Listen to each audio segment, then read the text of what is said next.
সিলেটি স্টাইলে বেগুন ভাজা। প্রথমে হলুদ, মরিচ এবং লবণ দিয়ে এটাকে মাখিয়ে রাখতে হবে। এরপর নিব চালের গুঁড়া। চালের গুঁড়ায় হলুদ, মরিচ, জিরা এবং গরম মশলার গুঁড়া অ্যাড করতে হবে। এরপর নিব লবণ।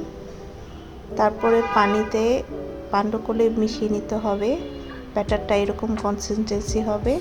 তারপর বেগুনটাকে মাখিয়ে সুন্দর করে মাখিয়ে নিতে হবে। এরপরে চুলায় তেল দিব এবং দেখব হিট ঠিক আছে কিনা। তারপরে তেলে বেগুনটাকে ছেড়ে দিতে হবে।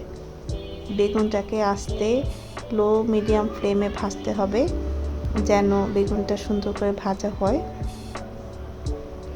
আস্তে আস্তে ভাজতে হবে যেন বেগুনটা পুড়ে না যায়। এই তো রেডি আমার সিলেটি স্টাইলে বেগুন ভাজা। আমরা অনেক সময় কালো জিরাও ব্যবহার করে থাকি। আপনাদের পছন্দ মতো আপনারা বানিয়ে নিতে পারেন। ধন্যবাদ। Thanks for watching.